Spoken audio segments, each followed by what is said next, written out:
I am Dr. Surekha Samundi, Assistant Professor, Department of Aeronautical Engineering, Bharat Institute of Higher Education and Research. Yeah. So today let us discuss on the rudder design requirements. So yes, as we all know, the rudder is a control surface and it is located in the trailing edge of the vertical stabilizer. It is responsible for the aircraft's directional control. So in addition to that, it is mandatory for us to know some basic functions of the rudder. So let us discuss about the rudder requirements in this session. So there are 6 basic functions of the rudder, and we are here to discuss about the asymmetric thrust, which is the one engine in operative condition. Yeah. So look at this slide.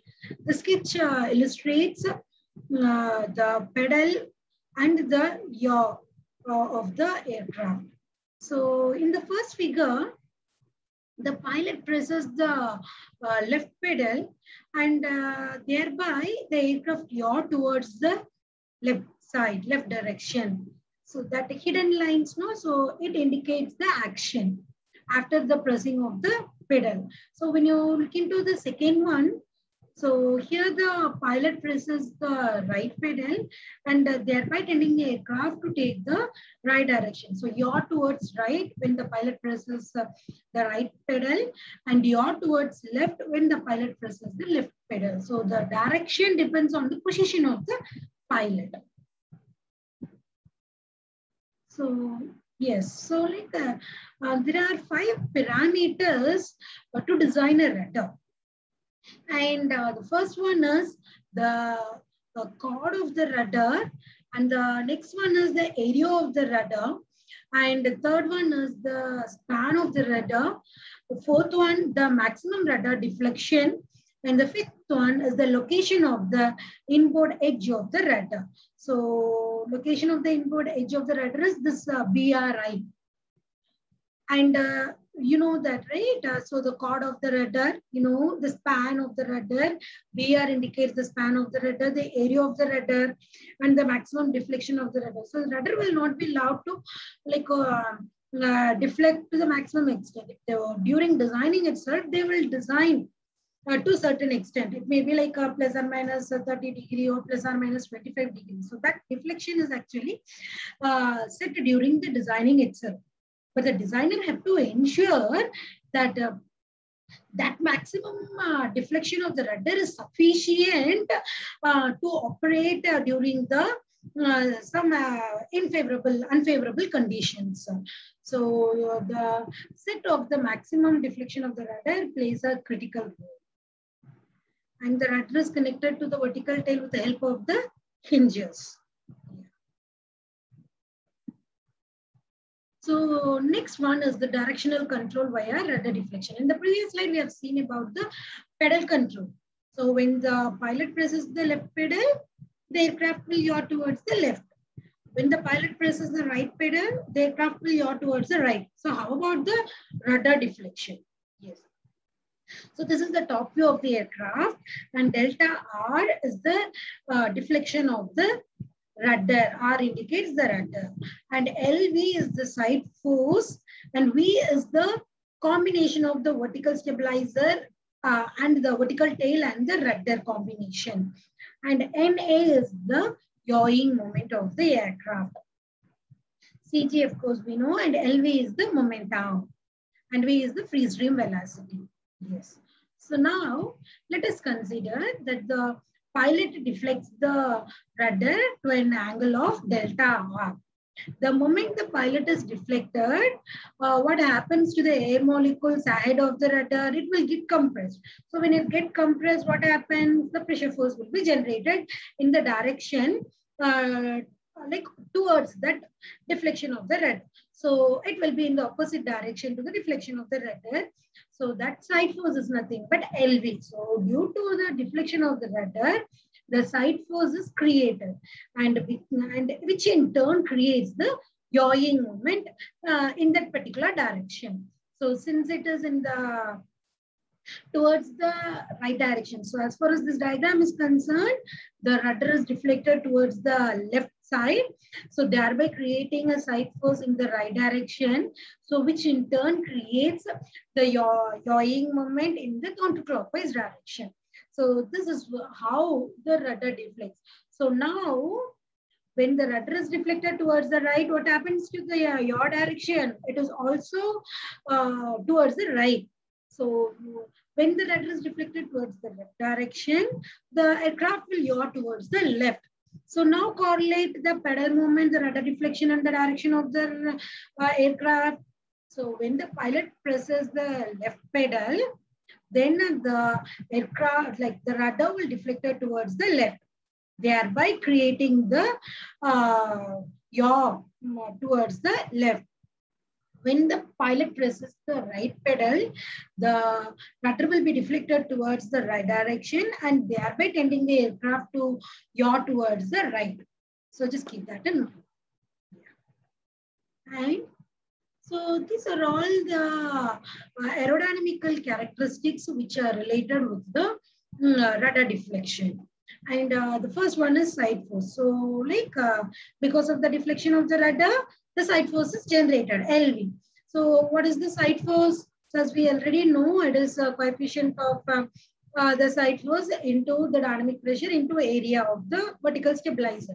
So side force is represented by LV and it is Q bar. Q bar is the dynamic pressure of the vertical stabilizer. SV is the area of the vertical stabilizer and CLV is the coefficient of the side force. Yes. So the next one is the coefficient of, so how am I going to calculate the coefficient of the lift coefficient of the vertical tail? So CLV.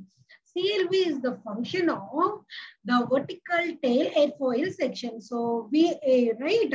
So it is nothing but the vertical tail airfoil section. And beta, we know that beta is the side slip angle. So the coefficient of the vertical tail, the coefficient of the vertical tail depends on the side slip angle beta. So it also depends on the rudder deflection delta R. So the yawing moment coefficient is linearly modeled as CLV is equal to CLVA plus CLV beta into beta. So CLV beta is dou CLV by dou beta. The change in the coefficient of the vertical tail to the change in the slip angle, side slip angle, plus CLV delta R, so which is nothing but dou CLV divided by dou delta R. Yes. So the next one is the aerodynamic yawing moment, NA yawing moment. In the previous diagram we have seen, right? So that NA yawing moment, it is the function of the dynamic pressure, wing area, wingspan, and the coefficient of the yawing moment. So as we know, the moment is the force into perpendicular distance, force into that moment arm. So here the moment arm is the wingspan. So the yawing moment is formulated as Q bar S into Cn into B. So Cn is the yawing moment coefficient. And of course, it's similar to the vertical tail lift coefficient. The yawing moment coefficient is also a function of the aircraft configuration CNO and the side slip angle beta, rudder deflection delta R. In addition to that, it also depends on the aileron deflection. So as we know, like both the aileron and the rudder are the coupled control surfaces. So both depends on each other. When the rudder is deflected, definitely there is the possibility of roll in the aircraft. Similarly, when the aileron is deflected, the aircraft will undergo yaw. So both are coupled, and that is the reason why we have included the aileron deflection in the yawing moment coefficient. And the yawing moment coefficient is linearly modeled as Cn is equal to Cn8 plus Cn beta into beta plus Cn delta A into delta A plus Cn del R into del R. Yes. So Cn delta R, so it is referred as the aircraft yawing moment coefficient due to the rudder deflection derivative. And hence it is also called as the rudder yaw control power. So we can also term that as rudder yaw control effectiveness. Okay. So what is Cn delta R? Cn delta R is the aircraft yawing moment coefficient due to the rudder deflection derivative. So you can call that as rudder yaw control power. It can be also termed as rudder yaw control effectiveness. And it is actually measured by the rate of change of yawing moment with respect to the rudder deflection angle. Yes, so in the non-dimensional form, you can represent Cn delta R as dou Cn by dou delta R. Okay, so Cn delta R is dou Cn by dou delta R. So it is represented in terms of non-dimensional form. Yes.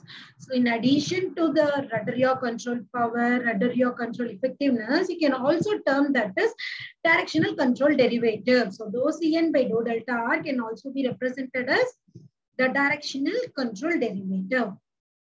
And it depends strongly on the vertical tail size.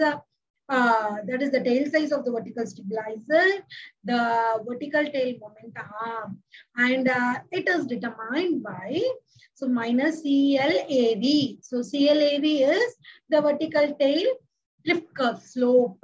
B bar V is the vertical tail volume coefficient. So how do you represent vertical tail volume coefficient? It is defined as the ratio of the LV into SV by B into S. So LV is the momentum, SV is the area of the vertical stabilizer to the B, span of the wing into the area of the wing. Okay, so the vertical tail volume coefficient is defined as LV SV by B into S. And eta V. So eta V is the vertical tail dynamic pressure ratio. So it is the ratio of the dynamic pressure of the vertical tail to the dynamic pressure of the free stream. So it is QV by Q infinity. And tau R. So tau R is referred as the rudder angle of attack effectiveness parameter. So what is tau R? So tau R is the rudder angle of attack effectiveness parameter, and it is the function of the rudder chord to the vertical tail chord ratio. Okay, so it is the function of CR by CV. It is the ratio of the rudder chord to the chord of the vertical tail. Okay, so remember it. And BR, of course, BR is the span of the rudder, and BV is the span of the vertical tail. So the directional control derivative, it depends on all these parameters. So it depends on the size of the vertical tail.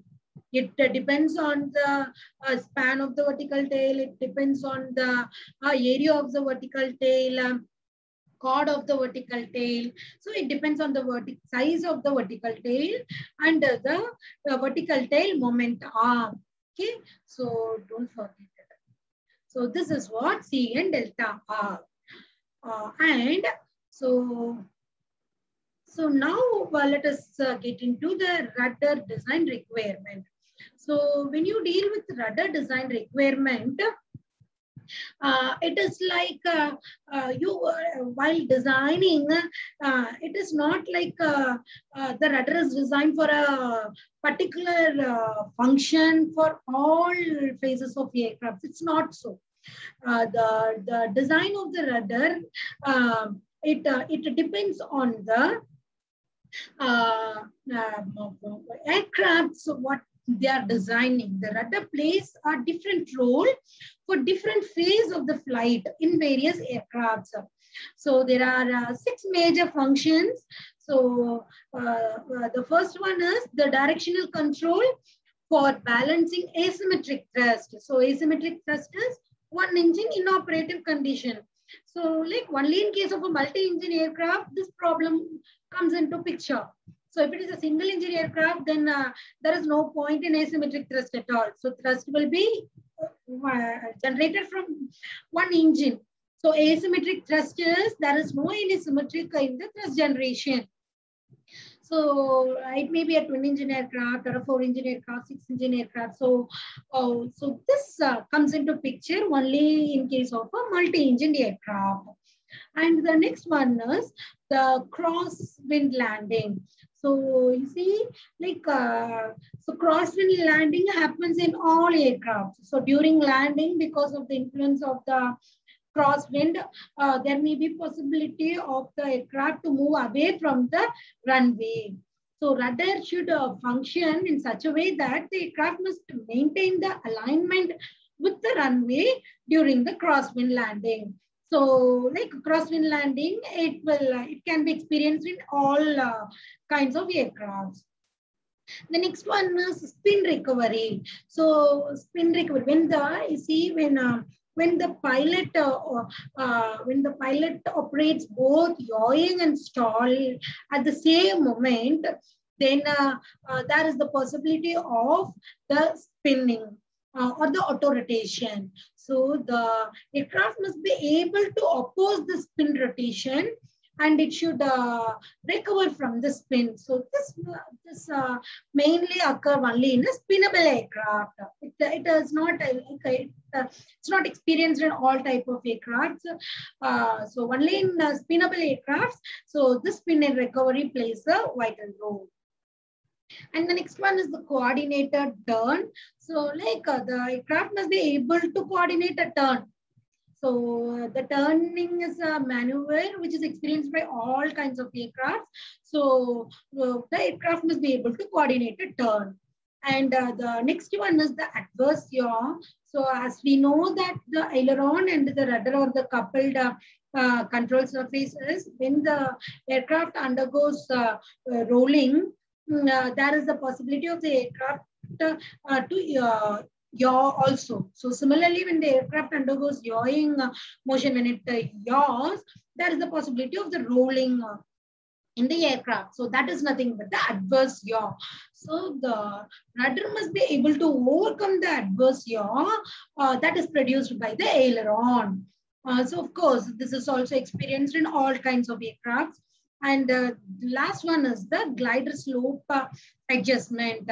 So this is experienced only in the glider aircraft.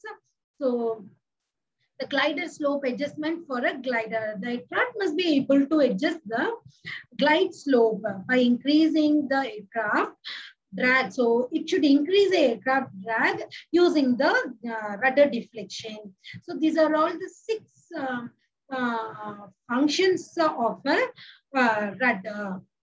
So rudder plays different roles for different phases of the flight in various aircrafts.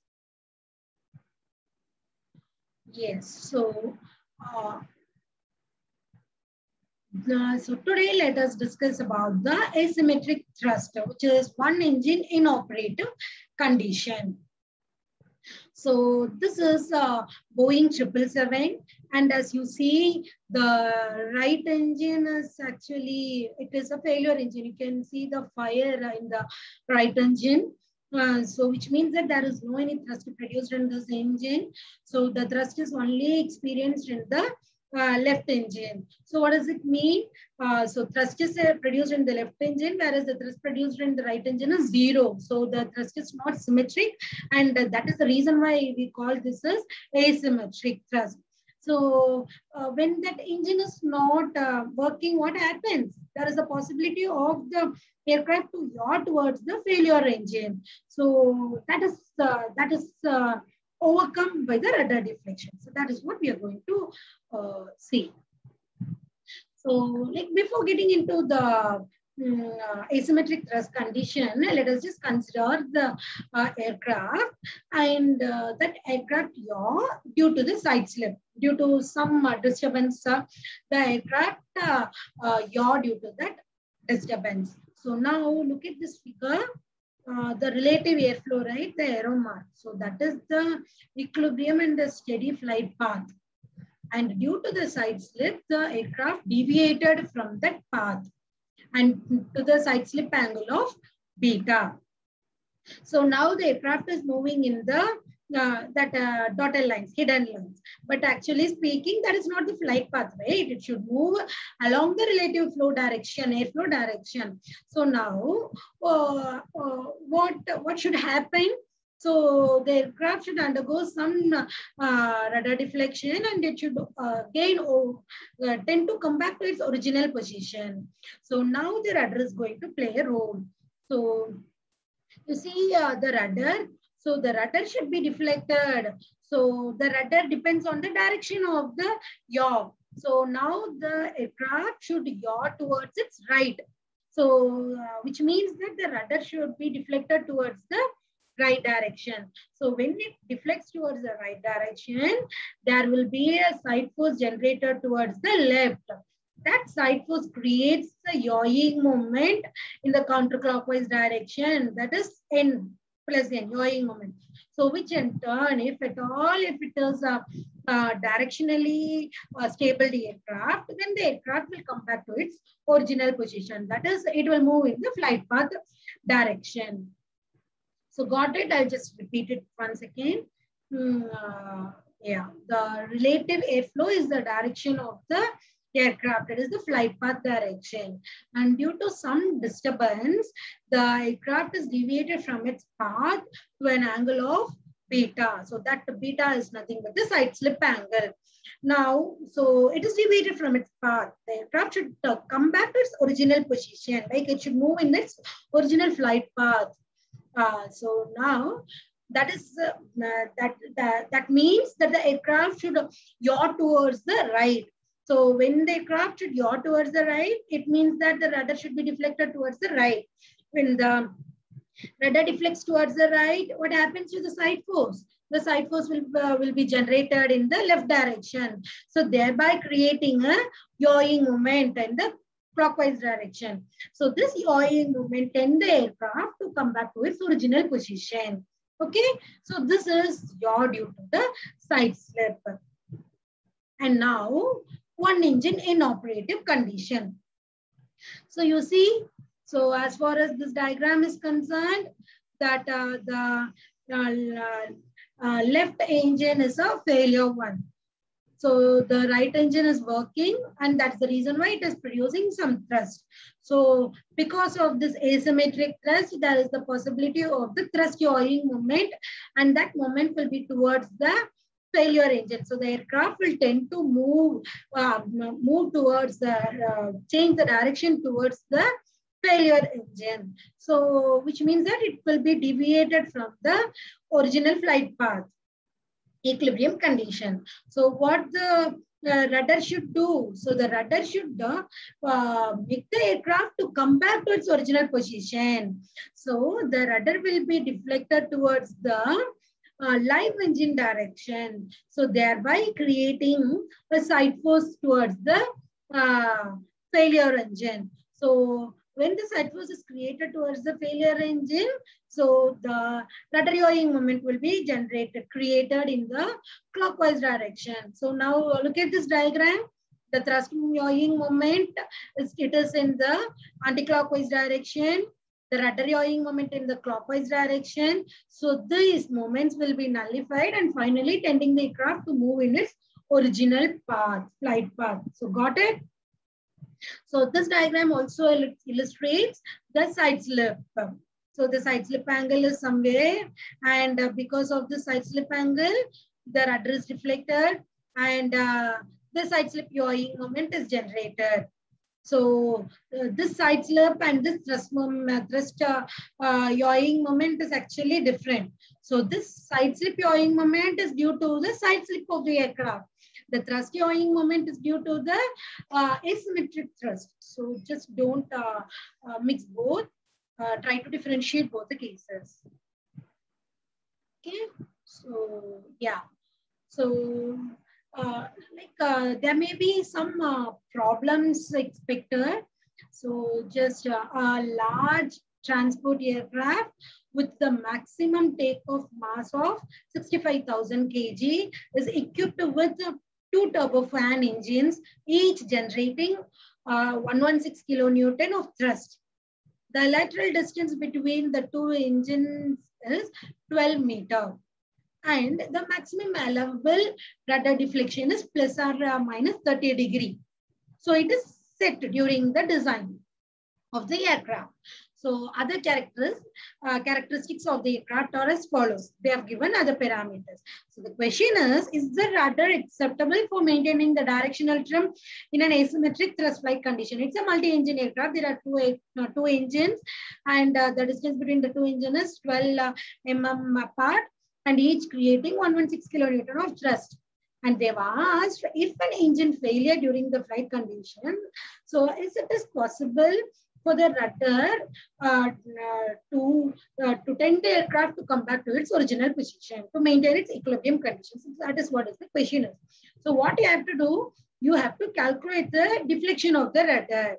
And if the value of the rudder deflection is less than the maximum allowable rudder deflection, which is mentioned in the question, it is mentioned as plus or minus 30 degrees. If the obtained value of delta R is less than plus or minus 30 degrees, then for sure it is capable, this is acceptable. The rudder is capable of maintaining the directional trim. So you have to use this directional control derivative C and delta R, calculate it, and from that you just calculate the value of deflection of the rudder and check the value of the deflection of the rudder. If that value is less than the maximum allowable rudder deflection, then the rudder is acceptable. So the rudder acceptable for maintaining the directional trim, no issues at all. But if this value is greater than plus or minus 30 degrees, then it is not possible by the aircraft to maintain its equilibrium position. So got it? So whenever you solve a problem, try to understand the concept behind that issue. If you understood the concept, then it is easy for you guys to tackle that problem. So got it? So that is all about the asymmetric thrust or the one engine in operative condition. So let us discuss about the other functions of the rudder in our next session, next video. Okay. Thank you guys. Thank you.